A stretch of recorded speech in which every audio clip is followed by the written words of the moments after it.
વિરામ બાદ આપનું સ્વાગત છે। વડોદરા મહાનગરપાલિકાના અધિકારીઓએ મેરેથોનના આયોજકોને રેવડી આપી હોર્ડિંગ્સ અને ટી ગાર્ડ મફતમાં લગાવવાની રેવડી આપી। પાલિકાએ 10 હોર્ડિંગ્સ અને 60 ટી ગાર્ડ મફતમાં લગાવવા મંજૂરી આપી દીધી। કોમર્શિયલ ઇવેન્ટમાં પાલિકાની તિજોરીને લાખોનું નુકસાન થશે। 10 હોર્ડિંગ્સની મંજૂરી મેળવવી મેરેથોનના આયોજકોએ 100થી વધુ ગેરકાયદેસર હોર્ડિંગ્સ લગાવ્યા। નવલખી મેદાન બહાર લોખંડની જાળી પર પણ જોખમી હોર્ડિંગ્સ લગાવી દીધા છે। ટી ગેટ લગાવવા માટે કેટલાક સ્થળોએ પેવર બ્લોકને પણ નુકસાન પહોંચાડ્યું છે। ત્યારે દોડવીરો પાસે પણ મેરેથોનમાં દોડવા માટે તગડી ફી પણ વસૂલી છે। રાજકારણીઓના નામ વટાવીને મેરેથોનના આયોજકો બેફામ બન્યા છે અને વડોદરા મહાનગરપાલિકાના જે અધિકારીઓ છે તેઓ હાથ પર હાથ ધરીને બેઠા છે।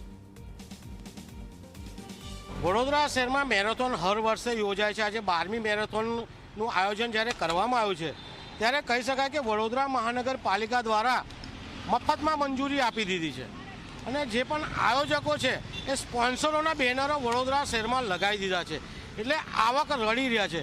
બીજી બાજુ જે બેનરોને ટી પોઈન્ટ લગાવ્યા છે ત્યાં આપણે પેવર બ્લોકને વગેરે વસ્તુઓ લગાવી છે એને પણ તોડી નાખવામાં આવી છે।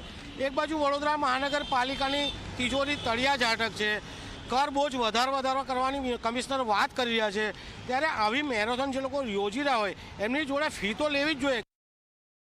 વસંત પંચમીના શુભ દિવસે 2 ફેબ્રુઆરીએ સવારે 4:30 વાગ્યાથી ફ્લેગ ઓફ થશે।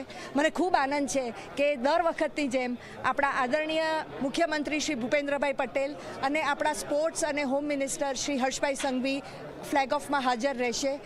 1,21,000 કરતાં વધારે રજિસ્ટ્રેશન થઈ ગયા છે, હજી બી પાઇપલાઇનમાં છે, એટલે 1.25 લાખથી વધુ રજિસ્ટ્રેશન્સ થઈ જશે અને અનેક કોર્પોરેટ્સ, NGOs, સ્કૂલ્સ, કોલેજીસ અને દિવ્યાંગ આ બધાના રજિસ્ટ્રેશન બહુ જ સારા નંબરમાં આવી ગયા છે।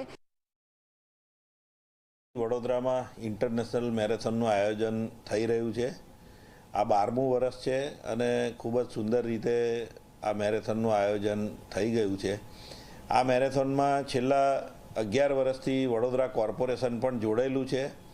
વડોદરા શહેરના નાગરિકોને ઇન્ટરનેશનલ મેરેથોનનો જે લાભ મળી રહ્યો છે એમાં વડોદરા કોર્પોરેશન મેરેથોનના જે વહીવટકર્તાઓ છે એમની જોડે મળી અને વડોદરા શહેરના જે પણ રૂટ ઉપર આ મેરેથોન થવા જઈ રહી છે એ બધા જ રોડ રસ્તાની સફાઈ અને રોડ દોડવા માટે કંઈ પણ ઓબ્સ્ટ્રેક હોય તો એને દૂર કરી અને વ્યવસ્થિત કરવાની કામગીરી વડોદરા કોર્પોરેશને પૂર્ણ કરેલી છે।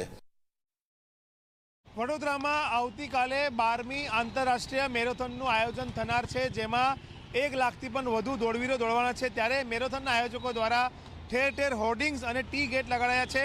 આ તમામ હોર્ડિંગ્સ અને ટી ગેટ જે લગાડ્યા છે તેમાંથી મોટા ભાગના હોર્ડિંગ્સ ગેરકાયદેસર લગાડાયા હોવાની માહિતી અત્યારે સામે આવી રહી છે। તમે જે જોઈ શકો છો કે આ નવલખી મેદાન છે અને તેની આ જે જાળીઓ પર જે આ હોર્ડિંગ્સ લગાડવામાં આવ્યા છે તમામ હોર્ડિંગ્સ જે છે તે ગેરકાયદેસર છે।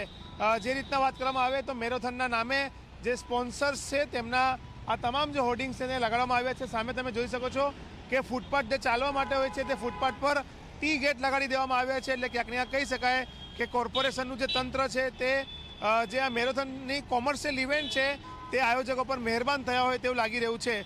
જે રીતના પહેલી વખત એવું બન્યું છે કે વડોદરા કોર્પોરેશન દ્વારા મફતમાં તમામ હોર્ડિંગ્સ અને જે ટી ગેટ છે તે લગાવવાની મંજૂરી આપી છે, જેમાં 60 જેટલા ટી ગેટ અને 10 જેટલા હોર્ડિંગ્સ લગાવવાની મંજૂરી આપી છે। ત્યારે તેનાથી પણ વધારે હોર્ડિંગ્સ ગેરકાયદેસર રીતે અહીંયા લગાડી દેવામાં આવ્યા છે।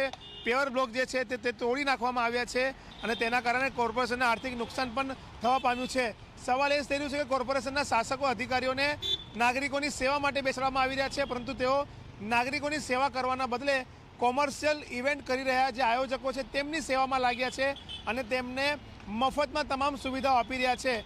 તેમની પાસેથી લાગત પણ વસૂલવામાં નથી આવી રહી। ત્યારે શું કોર્પોરેશનના શાસકો મેરેથોનના આયોજકોના સામે ઘૂંટણીએ પડ્યા છે? તે પ્રકારના સવાલો અહીંયા ઉઠવા પામી રહ્યા છે। કેમેરામેન મુકુંદ દવે સાથે રવિ અગ્રવાલ, ઝી મીડિયા।